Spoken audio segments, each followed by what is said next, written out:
pagi ini saya akan sharing dengan saudara sebuah pengajaran firman Allah yang pagi ini saya berikan judul sadar dan berjaga-jaga. Mengapa tema ini, pengajaran firman Allah ini penting buat kehidupan kita sebagai anak-anak Tuhan, tentang sadar dan berjaga-jaga. Dua-duanya saya tuliskan.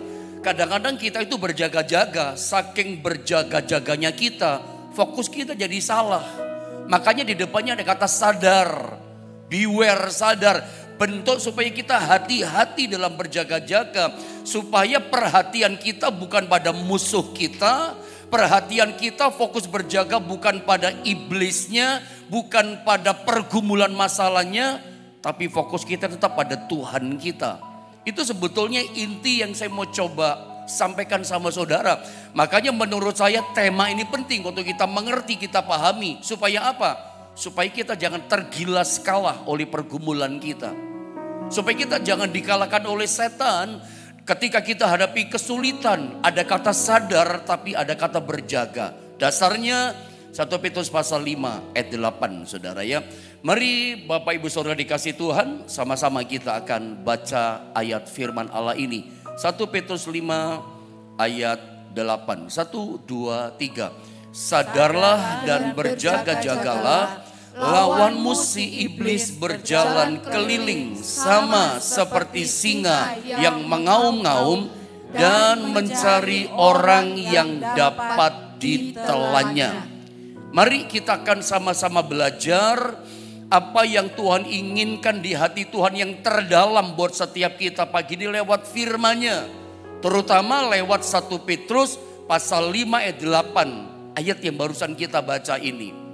Alkitab saya baca ulang sekali lagi ya, supaya nangkepnya enak. Alkitab katakan begini, sadarlah dan berjaga-jagalah, ada tanda seru, sebuah peringatan buat kita. Sadar tapi juga sekaligus berjaga kita. Lawanmu dikatakan si iblis ya, berjalan keliling sama seperti singa yang mengaum-ngaum dan mencari orang yang dapat ditelannya. Mari kita mulai dari gambar pertama. Saya mau coba jelaskan sama saudara. Sebetulnya bagaimana sikap sadar dan berjaga yang harus kita miliki dalam menghadapi yang namanya serangan iblis. Dalam menghadapi yang namanya peperangan dalam hidup kita. Setiap kita pasti punya peperangan kehidupan. Ya, masalah kita berbeda-beda, pergumulan kita berbeda-beda. Sebutlah setiap peperangan kita, kesulitan, masalah, ujian, pencobaan, penderitaan, pekerjaan sedang alami goncangan seperti Ayub misalnya. Atau di bidang area keluarga, rumah tangga kita sedang digonjang-ganjing sama setan, sama iblis. Atau di keuangan, atau di ekonomi. Atau di tubuh kita sedang diporak-porandakan kesehatan sama setan. Itu saya beri nama, itu saya sebut sebuah peperangan rohani. Nah, sikap berjaga, sikap sadar berjaga seperti apa yang kita mesti punya dalam menghadapi peperangan hidup seperti ini, dalam menghadapi yang namanya serangan iblis seperti ini. Seperti apa berjaga kita, sadar kita yang kita mesti miliki. Dan bahayanya apa? Kalau kita gak sadar berjaga seperti yang diajarkan firman. Bahayanya seperti apa? Coba Anda lihat gambar ini. Ini bagian yang penting sebetulnya.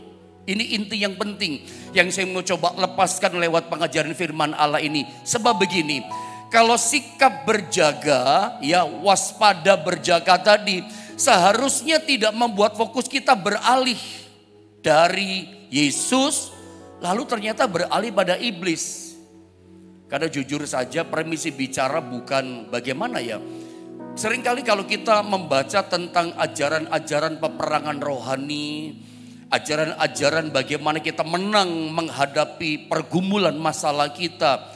Seringkali kita temukan bahasan-bahasan dalam ajaran itu justru fokusnya kepada masalahnya kan. Fokus di ajaran itu fokusnya kepada si setannya, si iblisnya. Menurut saya terbalik. Makanya saya di depan pakai kata sadar tapi juga berjaga. Sebab berjaga-jaga kita ini kalau nggak penuh dengan kesadaran, berjaga yang kita miliki kalau tidak disertai dengan kehati-hatian dalam hidup kita. Nah saya khawatir gini, fokusnya salah kita, perhatian kita salah. Nanti yang kita lihat malah masalahnya. Musa, saya pernah ajarkan kenapa mereka saat terjepit bersama bangsa Israel, mereka mengalami kemenangan. Mereka di atas kemenangan, hidup di atas mujizat, bukan di bawah pencobaan. Kenapa mereka menang? Fokus mereka tetap pada pertolongan Tuhan. Loh, itu penting loh saudara. Fokus mereka tetap kepada kuasa Tuhan yang besar. Bukan fokus yang dilihat pada laut teberaunya. Yang dilihat bukan iblisnya, bukan sumber masalahnya. Yang dilihat siapa Tuhannya bersama dengan siapa kita. Karena berjaga waspada kita, kalau tidak hati-hati, fokus kita bisa teralihkan, terdistract kita. Perhatian kita salah, gitu ya. Makanya saudara ya, menurut saya begini, kalau yang kita perhatikan yang lain, kita nggak mungkin bisa perhatian sama Tuhan. Kalau kita fokusnya kepada masalah, maka kita nggak lagi bisa fokus kepada Tuhan. Mari saya bantu dengan statement ini. Siapa yang kita perhatikan atau mendapat perhatian kita? Perhatikan statement ini. Maka dialah yang akan memimpin hidup kita dan mengendalikan, menguasai hidup kita. Kalau kita nggak memperhatikan Tuhan, ya pasti memperhatikan masalah, memperhatikan iblis. Kalau fokus kita kepada iblis, ya nggak mungkin kita memperhatikan fokusnya pada Tuhan.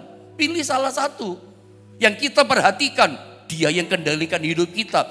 Saya berharap statement ini Anda mesti memahami, mengerti dengan baik. Ya, siapa yang kita perhatikan dalam hidup kita, maka yang mendapat perhatian kita, ya dialah yang mengendalikan, menguasai, memimpin hidup kita. Ada ingat kisah tentang Petrus? Nanti pun saya jelaskan sebentar. Kenapa dia tenggelam oleh ombak dan lautan yang ada saat itu? Fokusnya bukan lagi pada Yesus di depannya. Fokusnya kepada siapa? Kepada gelombang yang dilihat. Fokusnya kepada telinga yang mendengar angin ribut yang keras. Tenggelam dia. Harusnya dia sudah berjalan di atas mujizat, berjalan di atas air. Tapi kemudian dia tenggelam dalam kehidupan oleh air itu. Karena fokus kita kepada siapa perhatian. Ya itulah yang menguasai kita, yang menuntun hidup kita. Nah kita ini seringkali ingat kisah Adam dan Hawa ya. Kenapa dia kalah, jatuh? Fokusnya gak sama perkataan Tuhan lagi. Fokusnya bukan sama Tuhan lagi. Fokusnya kepada siapa? Perkataan setan.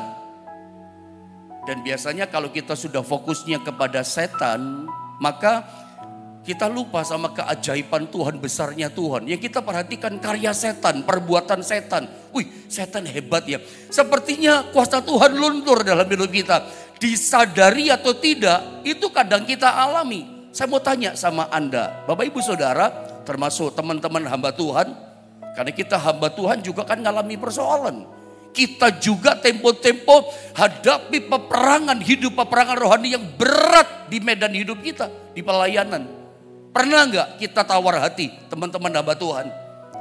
Pernah nggak Anda sebagai jemaat Tuhan, anak-anak Tuhan, hatimu jadi tawar sama kuasa Tuhan? Sepertinya kekuatan Tuhan, janji Tuhan, kuasa Tuhan itu luntur. Kuasanya hilang kayaknya. Kesaktiannya Tuhan yang hebat kayaknya udah gak ada lagi, luntur. Kenapa? Karena kita gak perhatian sama Tuhan lagi. Kita perhatiannya sama iblis. Kalau fokus kita udah teralihkan dari Tuhan kepada iblis. Nah yang kita lihat apa? Yang kita lihat, wih perbuatan iblis kok hebat ya. Karya-karyanya iblis kok luar biasa ya. Wih dia hancurin generasi muda kena narkoba. Wih dia goncangin ekonomi. Wih dia goncangin iblis sama COVID-19 misalnya saudara ya. Dia goncangin pekerjaan. Tiba-tiba fokus kita kepada kehebatan perbuatan iblis. Dia goncangin pelayanan. Dia goncangin kesehatan kita. Fokus kita kok pada perbuatan iblis yang hebat. Bukan lagi pada perbuatan Tuhan yang besar. Karena tetap patronnya adalah siapa yang kita perhatikan. Kalau fokus kita kepada itu, ya itu yang kendalikan kita. Makanya kalau fokus kita bukan lagi kepada Tuhan, teralihkan pada iblis. Ya, kita jadi yang kita perhatikan jadi kata-katanya setan, kita perhatikan. Perbuatannya jadi hebat gitu. Coba Anda lihat gambar ini. Nah, pengajaran tentang sikap berjaga-jaga tadi, kalau kita tidak hati-hati, akhirnya kita jadi ngawasin iblis terus. Lihat iblis terus, yang kita lihat masalah terus. Sehingga akibatnya ini, bahayanya ini, kita kehilangan pandangan kita kepada Tuhan. Gak bisa lagi lihat Tuhan itu hidup. Gak bisa lagi lihat Tuhan itu penolong kita yang ajaib. Gak bisa lagi percaya bahwa Tuhan bisa berikan jalan keluar kepada kita. Kenapa? Berjaga kita gak hati-hati. Gak sadar kita tertipu sama setan. Kalau ada seseorang merasa, wih setan hebat ya, perbuatannya luar biasa, dia sudah ditipu sama setan. Dia sudah dikalahkan oleh setan. Fokusnya bukan lagi pada Tuhan. Ya, dan itu saya kasih gambar ini, saya memberikan gambar bukan kebetulan. Setiap kali saya kasih gambar berarti ada artinya gitu. Inilah yang terjadi, contoh kalimat yang di atasnya itu. Kalau orang sudah kehilangan pandangan pada Tuhan, ya ini yang terjadi, dia akan tenggelam. Kenapa kita tidak lagi seperti Petrus berjalan di atas air, berjalan di atas mujizat? Lo perhatikan lo kata-kata ini. Kalau Anda hari ini menemukan hidupmu, mendapati hidup kita, sepertinya kita tidak lagi berjalan dalam anugerah Tuhan. Kita tidak lagi berjalan di atas air, di atas mujizat Tuhan yang luar biasa. Itu berarti fokus kita udah salah. Lihat Petrus ketika Yesus berjalan di atas air. Petrus berkata begini, jika benar itu adalah Engkau Tuhan, suruh aku datang kepadamu. Come on Peter, datang sini kamu Petrus. Dengar tuntunan perkataan Tuhan, Petrus keluar kakinya dari perahu. Begitu dia keluar, dia berjalan di atas air loh saudara. Dia bisa berjalan di atas mujizat. Air yang bergelombang besar, angin bertiup sakal yang sangat keras. Itu gak bisa tenggelamkan Petrus loh. Dia menang di atas pencobaan. Dia berjalan di atas gelombang pencobaan yang besar. Gelombang gonjang-ganjing yang besar tidak bisa kalahkan, tenggelamkan Petrus. Dia menang berjalan di atas mujizat. Tetapi begitu fokusnya berpaling bukan lagi pada Yesus. Hati-hati saudara. Kita punya peperangan seperti Petrus. Kita punya badai masalah yang berbeda-beda. Tapi ingat, berjaga kita mesti hati-hati. Ketika hadapi masalah, yang kita awasin bukan badainya. Ayo, siapa di antara Anda yang sedang digonjang-ganjing oleh badai kehidupan? Kesehatanmu diporak-porandakan hari ini? Yang kita lihat bukan masalahnya, gonjang-ganjingnya. Tetap lihat Tuhan. Berjaga kita mesti hati-hati.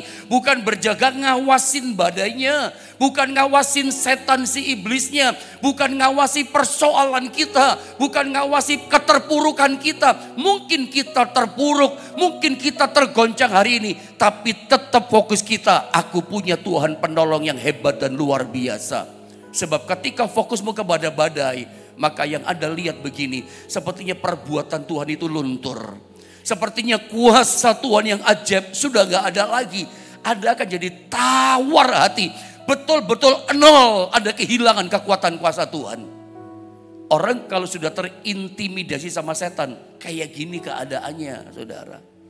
Mari saya sekarang bawa saudara pada aplikasi yang lebih sederhana. Apakah aplikasinya 1 Petrus pasal 5 ayat 8 tadi, dari sikap sadar dan berjaga-jaga itu, aplikasinya bagaimana dalam keseharian kita?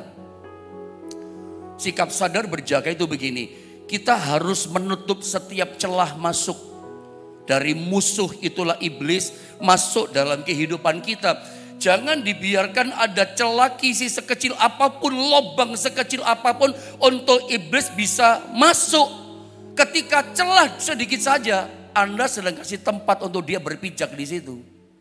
Makanya saya teringat Seorang hamba Allah bernama Martin Luther sering dikhotbahkan, disampaikan banyak hamba-hamba Tuhan, sehingga saya yakin kata-kata statement daripada Martin Luther ini sering kita dengar pasti.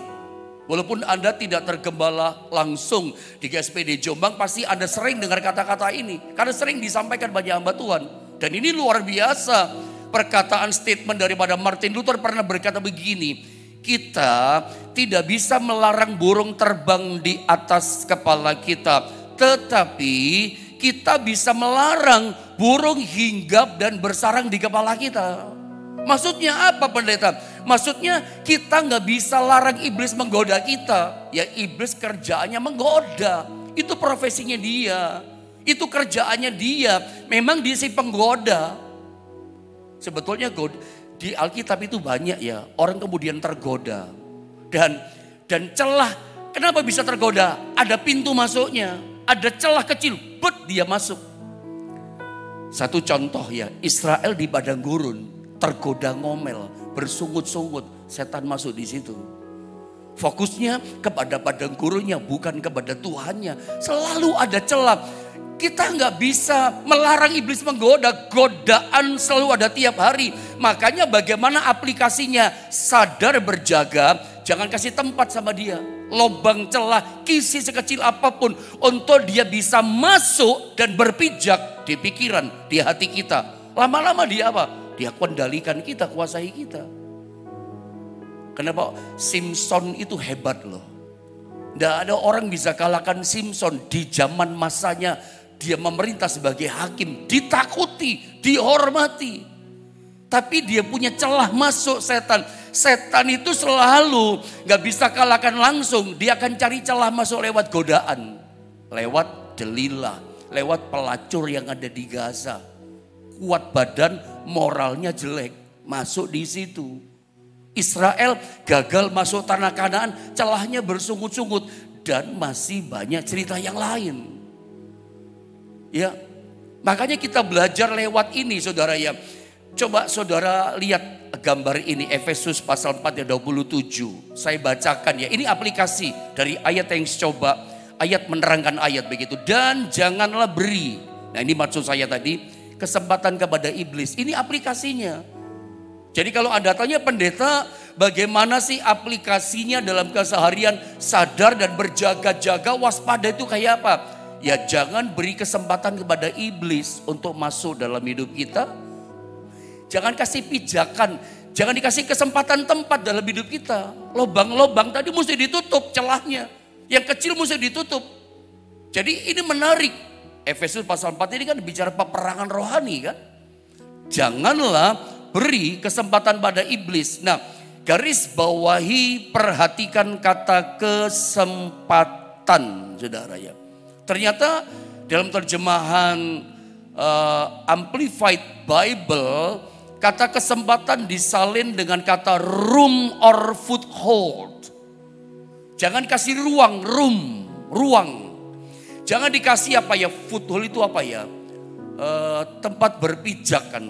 Jangan dikasih tempat dia tinggal, foothold tempat dia masuk gitu berpijak dalam hidup kita. Ketika terjadi peperangan antara, ini saya kasih contoh ya, aplikasi ya. Peperangan antara Israel dengan Hamas yang belum selesai sampai hari ini. Awal-awal peperangan Israel keteteran. Ada banyak mati anak-anak muda. Tidak terdeteksi dengan radar cagirnya Israel. Dengan cara bagaimana? Itu musuh Hamas itu bisa mendarat berpijak masuk di wilayah negara Israel. Pakai cara apa? Terjun payung. Secara manual tidak terdeteksi alat. Saudara ya bisa, sementara orang-orang pesta merayakan hari raya mereka, ditembakin mereka. Itu awalnya mereka berpijak di Israel dan mereka mulai menyerang. Mereka mulai menangkapi warga-warga sipil dan seterusnya dan seterusnya. Selalu dalam peperangan negara satu melawan negara yang lain. Untuk negara yang satu bisa kalahkan negara yang kedua. Dia mesti cari tempat berpijak lewat hutan kah. Mereka mendarat dulu. Cari tempat pijakan dulu. Sudah berpijak di daerahnya lawan. Nah itu kesempatan menyerang. Merongrong dari dalam. Selalu begitu iblis. Kenapa kita kalah? Saya suka sampaikan, kadang-kadang kita lihat orang yang hebat luar biasa di masa lalunya. Saya ini masa muda saya suka cerita, kagum dengan hamba-hamba Tuhan tertentu. Hebat pengajarannya, perkataan-perkataannya menginspirasi yang dia kerjakan buat generasi muda di masanya luar biasa. Tapi saya kaget ketika saya udah jadi gembala, bertemu dengan orang saya kagumi di masa remaja muda saya. Dia kandas tak berbekas, bau harumnya Tuhan gak ada lagi, gak ada bekasnya. Kata-kata firman hilang, kata-kata tentang Tuhan tidak ada lagi. Sikap perbuatannya hilang, karakter Kristus. Mengherankan kan. Dulunya hebat, dulunya luar biasa, orangnya Tuhan yang perkasa gitu dipakai Tuhan. Tapi puluhan tahun kemudian setelah saya jadi gembala, saya heran, kandas tak berbekas. Kenapa? Dipecundangi sama iblis. Dah boleh kasih kesempatan iblis berpijak di hidup kita. Wah, dia akan mulai mengangkangi, menguasai hidup kita. Makanya ayat ini, jangan beri kesempatan pada iblis. Lubang kecil apapun ditutup. Mari saya tunjukkan gambar ini. Apa sih celah masuk yang dijadikan iblis sebagai tempat dia berpijak kuasai kita? Saya kasih gambar begini karena saya susah cari gambar seperti apa ya. Kan jelas lewat hati kita kan, dikunci rapat-rapat. Pokoknya jangan ada celah gitu. Masuk dia, lalu ada ruangan di hati. Tinggallah dia di situ. Makanya peringatan kita, jangan beri kesempatan, jangan kasih room, jangan dikasih foothold dia tinggal di situ. Kita nggak bisa larang iblis menggoda, tapi jangan dikasih pintu masuk, celah masuk, lubang kecil. Begitu dia masuk, wah dia senang tinggal di situ. Apa sih pintu masuk celah yang kecil? Misalnya contoh satu. Saya coba kasih beberapa contoh sama saudara. Celah masuknya apa? Pintu masuknya dia berpijak, kesempatan dia mulai kendalikan kita. Misalnya hidup kita dikuasai ketakutan. Celah masuknya ketakutan dalam diri kita. 1 Petrus pasal 5 ayat 8. Itu mengajar kita, coba saya baca sedikit ayat ini. 1 Petrus 5:8, saya ulang sekali lagi ya. Sadarlah dan berjaga-jagalah lawanmu. Siapa lawan kita? Si iblis, si jahat. Dikatakan apa? Dia berjalan keliling sama seperti singa. Jadi iblis si jahat digambarkan bentuknya seperti singa. Bukan cuma naga saja ya. Si jahat seperti singa. Yang dikatakan yang mengaum-ngaum. Mengaum-ngaum itu suaranya bikin takut. Kekuatan si raja hutan singa ini kan di suaranya. Kalau dia mulai mengaum saudara ya, maka semua binatang seisi hutan akan ketakutan. Dengar suaranya sudah takut. Kekuatan setan, terornya setan, godaannya setan itu lewat suaranya. Bikin orang takut, mengaum-ngaum. Dan selalu begini, mencari orang yang dapat ditelannya. Kalau orang sudah ketakutan dengar suara iblis, ya dia tinggal ditelan, tinggal dicaplok. Setan tinggal datang, blek, tinggal dia kalah. Kenapa? Udah takut. Celahnya di mana? Pintu masuknya setan kuasai anak Tuhan. Lewat ketakutan kita. Jangan diremehkan ketakutan yang ada dalam kehidupan kita. Ternyata setan itu masuknya dalam ketakutan. Ketakutan itu bukan hanya sekedar kita lihat sesuatu masalah di depan kita. Bisa lewat WA masuk ketakutan. Lewat broadcast yang tidak bertanggung jawab. Jadi kalau Anda, saran saya sih ya. Kalau Anda ada broadcast masuk ke Anda yang tidak benar. Hanya meresahkan. Ya, itu tidak usah di broadcast lain ke sama teman yang lain. Anda mau tularkan takutmu sama orang lain. Berdosa Anda, salah. Anda jangan dipakai jadi alatnya setan. Handphone di kita mestinya membantu kita untuk menyebarkan Injil, menyebarkan kemuliaan. Jangan yang di tangan kita, media itu jadi alatnya setan. Menebarkan ketakutan juga sama yang lain. Apalagi zaman media sosial seperti ini. Wah, ada kerusuhan di sana, bikin takut. Ada ini di sana, bikin takut. Jangan saudara. Bisa lewat televisi berita yang kita lihat macam-macam hal. Lewat masalah yang ada macam-macam hal. Tapi setiap ketakutan dalam diri kita. Anda tahulah ketakutanmu apa hari ini. Itu celahnya setan. Dan itu membuat kita nanti fokusnya bukan pada Tuhan. Tapi pada ketakutannya. Itu celah masuk setan. Makanya Alkitab ingatkan kita sedang belajar tema firman tentang sadar, hati-hati dan waspada. Waspada kita itu dalam tanda kutip mesti hati-hati. Sebab kalau kita gak hati-hati, gak waspada betul, fokus kita nanti salah ketika hadapi peperangan. Bukan sama Tuhan, tapi sama ketakutannya tadi, sama masalahnya tadi. Takutlah kita. Kalau kita takut, saya yakin dijamin kita udah kehilangan pandangan kita akan Tuhan yang besar. Kalau orang takut, dia udah gak bisa percaya lagi Tuhan bisa tolong aku. Ketakutan kuasai dia. Itu cara setan. Membuat kita gak bisa terima mujizat. Membuat kita gak bisa terima berkat. Anda akan berkata, aku gak mungkin diberkati. Aku gak mungkin bisa ditolong. Aku gak mungkin bisa sembuh. Kenapa? Karena kita udah mulai takut. Oh, mati aku, hancur aku, bangkrut aku. Karena ketakutan kita. Kalau kita takut, mustahil Tuhan tolong kita. Karena kita gak lagi memandang kepada Tuhan. Yang kedua, kebodohan kita akan kebenaran. Bodoh itu gak ngerti. Bodoh itu gak tahu. Gak tahu akan kebenaran. Karena memang bodoh. Bodoh secara rohani. Maaf, mungkin cukup keras kata-kata bodoh ini. Hosea 4 ayat 6 katakan begini. Umatku binasa karena tidak mengenal Allah.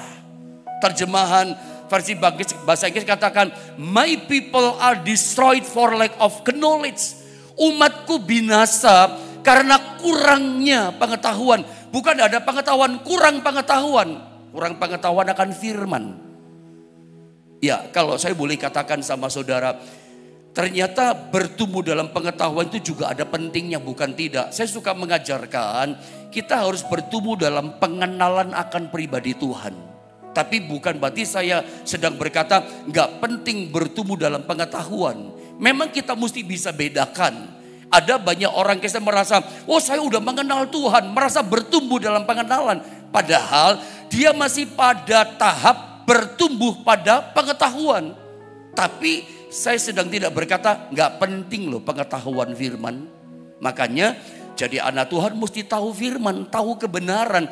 Kalau kita gak tahu kebenaran, ya gampang dibodohin sama setan juga.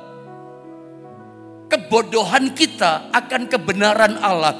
Kebodohan kita akan setiap perkataan-perkataan Tuhan. Kebodohan kita akan setiap janji-janjinya Tuhan untuk kita. Kebodohan kita akan pribadinya Tuhan gak ngerti. Yang membuat kita gampang dikalahkan. Gampang ditelan sama setan. Gampang kalah, gak bisa menang kita. Karena gak ngerti akan pribadi Tuhan. Contohnya siapa?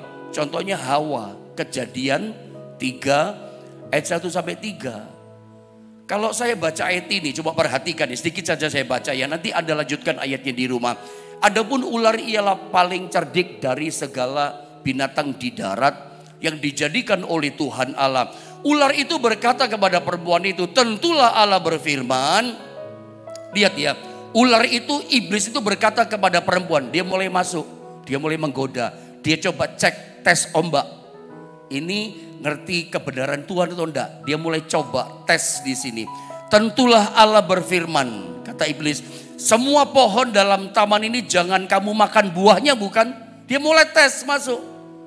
Hawa jawab, lalu sahut perempuan itu kepada ular, kepada iblis itu, buah pohon-pohonan dalam taman ini boleh kami makan. Lalu dia ngomong gini, tetapi kata Hawa, tentang buah pohon yang ada di tengah-tengah taman, Allah berfirman, jangan kamu makan ataupun raba buah itu, nanti kamu mati.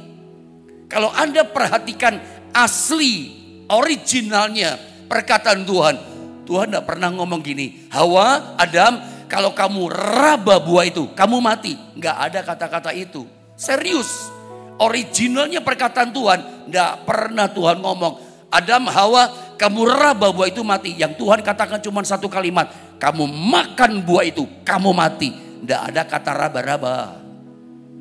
Setan mulai ngerti, bodoh ini, nggak ngerti kebenaran ini. Setan mulai masuk. Setan mulai berkata begini, kalau Anda mulai baca ayat 4, ayat 5, ayat 6. Enggak, justru kalau kamu makan buah itu, kamu menjadi seperti Allah. Lagi-lagi tidak punya pengetahuan akan pribadi Allah. Tidak punya bodoh dalam pengertian akan Allah. Sebetulnya dari awal manusia pertama Adam dan Hawa diciptakan memang sudah serupa segambar dengan Allah. Tapi iblis masuk, iblis ngerti ini gak punya pengetahuan akan Tuhan. Justru kalau kamu makan buah itu, kamu akan menjadi seperti Allah. Padahal mereka diciptakan sudah seperti Allah. Kamu lebih hebat dari Allah. Akibatnya apa? Mereka makan buah itu.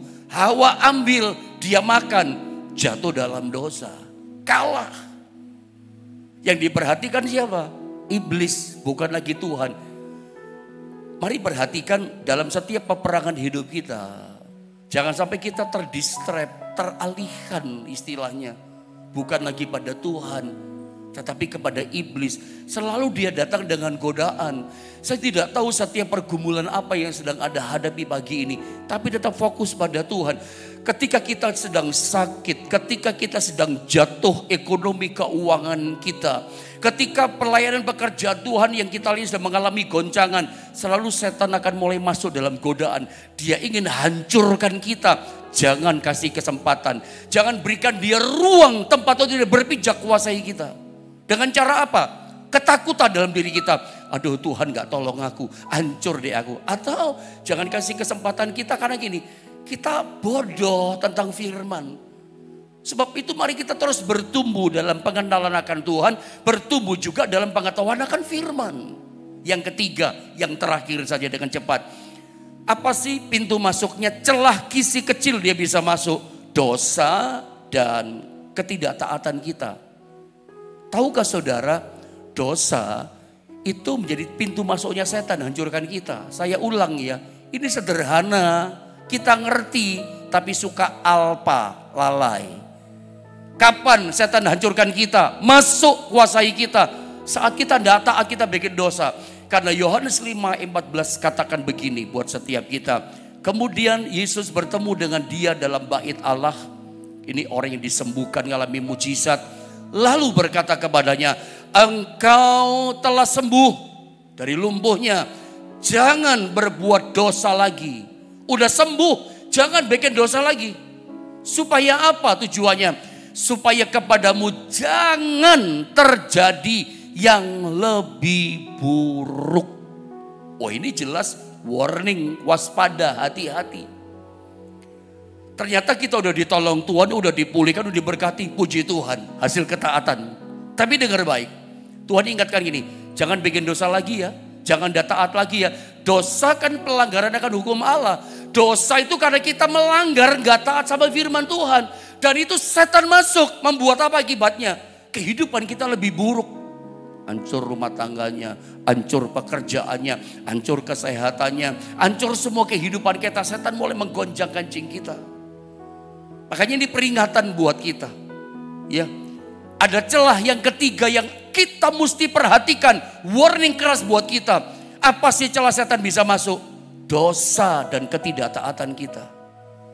Itu yang seringkali membuat keadaan kita menjadi lebih buruk. Kenapa sih dosa? Lihat ini keterangan 1 Yohanes 3:4 ayat yang terakhir buat kita. Setiap orang yang berbuat dosa, hati-hati dengan dosa.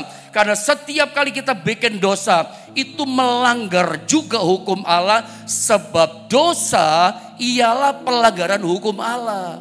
Dosa itu melanggar hukumnya Tuhan. Kalau kita sudah melanggar hukumnya Tuhan, ya Tuhan gak bela kita lagi. Makanya setan leluasa seenak-enaknya ganggu kita. Setan seenak-enaknya banting sana banting sini kehidupan kita. Setan seenak-enaknya acak-acak ekonomi kita. Sebab tidak ada pembelaan dari Tuhan. Karena kita sudah melanggar hukumnya Allah. Setan akan mulus masuk hidup kita. Kapan? Ketika kita melanggar. Ketika kita bikin dosa dan taat sama Tuhan. Hati-hati yang ketiga ini. Celah pintu masuknya adalah dosa, ketidaktaatan kita. Dosa membuat hidup kita jadi buruk keadaannya. Jangan biarkan ketakutan. Ketakutan itu lawannya percaya. Ya, kenapa sih orang takut? Karena dia nggak percaya sama Tuhan. Ya, takut karena dia nggak lagi lihat Tuhan. Karena dia diganggu sama pekerjaan setan. Setan mulai berbicara sama dia, kamu akan hancur, kamu udah bisa sembuh, kamu akan mengalami kebangkrutan, kamu akan macam-macam perkataan iblis. Kita mulai takut. Takut itu kan lawannya percaya. Saya yakin kalau pagi ini Anda percaya sama Tuhan, fokus pada Tuhan, bukan pada gelombang yang besar. Saya percaya kuasa Tuhan yang ajaib sanggup menolong, sanggup memulihkan, sanggup mengangkat kehidupan setiap kita. Mari berjaga, dan sadarnya kita, sadar berjaga kita itu harus hati-hati dalam peperangan hidup. Fokus kita tetap Tuhan, bukan pada pencobaannya, bukan pada si jahatnya. Tetap percaya pada Tuhan. Seburuk apapun keadaan kita, percaya dengan iman. Tuhan sanggup memulihkan, mengangkat, bahkan memberkati, menyembuhkan hidup setiap kita. Mari kita sama-sama berdoa.